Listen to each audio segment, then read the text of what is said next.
When will we learn? Haven't we experienced enough pain? The election is over. Now you're in the throes of a government shutdown, and all of the people that were hiding in the closet, telling you all those beautiful things they were going to do for you, they're gone. They're turned into someone else. And Malcolm X knew this a long time ago. Over 50 years ago, he talked about the things that need to be going on today, and we still have not gotten there yet. The charge of violence against us actually stems from the guilt complex that exists in the conscious and subconscious minds of most white people in this country.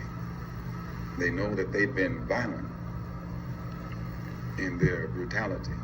This shame by white people, often unspoken, manifests in various ways, including projecting fear onto black people and labeling them as violent. Malcolm X pointed out that white society knows the atrocities of slavery, segregation, and systemic racism were unjust, and this knowledge creates an undercurrent of guilt. Rather than confront this guilt directly, it often turns into defensive actions, like trying to label black resistance as violence or aggression. Mr. Muhammad teaches us that So most times we are seen as the aggressor, the perpetrator. We are seen as the person that needs to be feared. But they do not fear us. In fact, they used to own us. And so we keep falling for the same foolishness. Reclaiming that lost identity is crucial in the journey towards self-awareness and empowerment. And the most important thing a black man needs to do is to unite. But what happens when all black people come together to defend each other?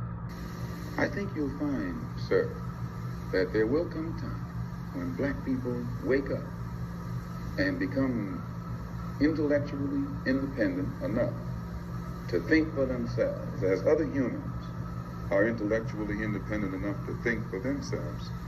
Then the black man will think like a black man, and he will feel for other black people. And this new thinking and feeling will cause black people to stick together.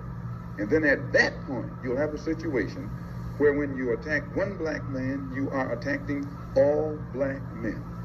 And this type of black thinking will cause all black people to stick together. And this type of thinking also will bring an end to the brutality inflicted upon black people by white people. And it is the only thing that will bring an end to it. No federal court, state court, or city court will bring an end to it. It's something that the black man has to bring an end to himself. This unity is a shield, not just against violence, but against the psychological and societal forces that try to divide and weaken black people. When black people unite, whether through shared ideology, action, or purpose, they have the potential to create lasting change. A united black community can demand respect, enforce their rights, and build systems that protect and empower them, no longer depending on a system that has historically failed them. And this is true. Who do you think built the White House? And all of those beautiful and well-engineered African or Egyptian symbols in Washington, D.C. Who do you think set that up? Banneker? But it took a united workforce, and that workforce looked just like us, to create some of the things that's all over the world. And what we can do united has seemed like never occurred to us. But this system of things will make us make a decision, and hopefully it'll be in our favor. What happens if the whole of Africa unites? Why? Because no matter how wealthy America is, she only has one vote. No matter how wealthy Russia is, she only has one vote.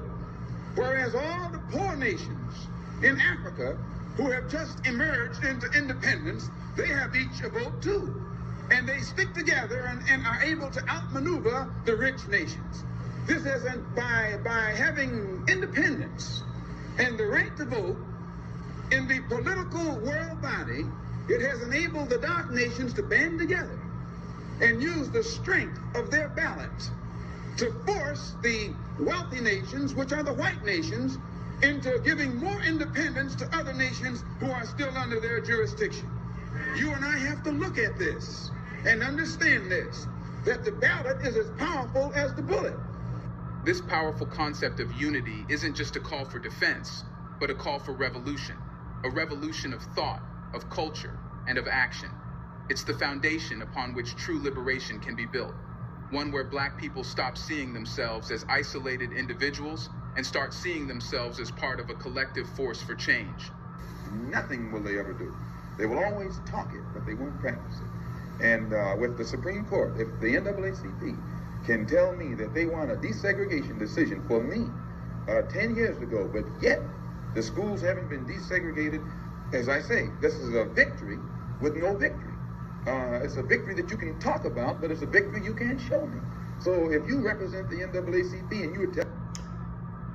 Absenteeism, NAACP, SCLC, black churches, black leaders, they're all absent.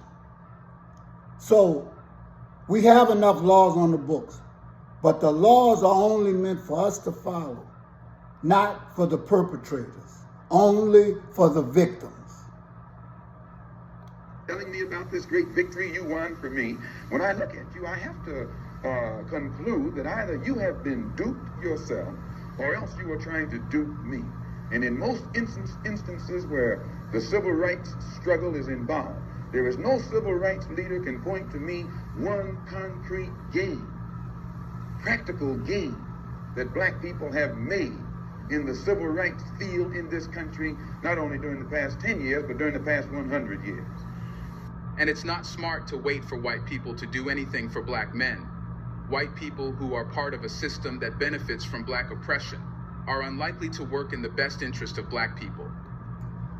We already know that they don't have our best interests at heart, but we foolishly and acting like the slaves of yesteryear, but they had a vision for us to be able to make a change.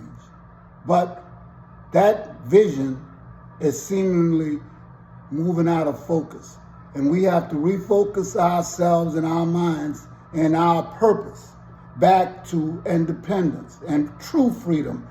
Federal laws, state laws, and looking for Europeans to do anything for you, that's a lost cause. Their support is often conditional, based on what benefits them, rather than a genuine desire to dismantle the systems that keep black people marginalized. Waiting for white people to fix things for you is a cycle that perpetuates dependence rather than fostering independence. It's time for black people to take control of their destiny, to stop asking for permission or relying on others to fight their battles. True freedom and progress will come when black people stop waiting for external saviors and begin to build their systems of support, empowerment, and self-sufficiency. The idea of waiting for someone else to solve your problems is a trap. It's only by actively taking ownership of the struggle that black people can achieve real and lasting change. When do you think black people will start to fight for themselves? When do you think that black people will start to fight for themselves? That is a question we should never have to ask a nation of people, especially ourselves. So, Dr. Claude Anderson said, as I said before, we haven't endured enough. We haven't gotten enough pain for us to do something. Don't you think, or don't you love your family, your kids? You want them to grow up in the same type of environment that you've grown up into, that you've gotten so relaxed in? They're only the wealthy, guess what? They don't pay attention to no colors and things like that. And if they do, I'm going to tell you something. They're going to take out the middle class and the lower class first. And guess most of us fall into that bottom class. So you better think about your next move.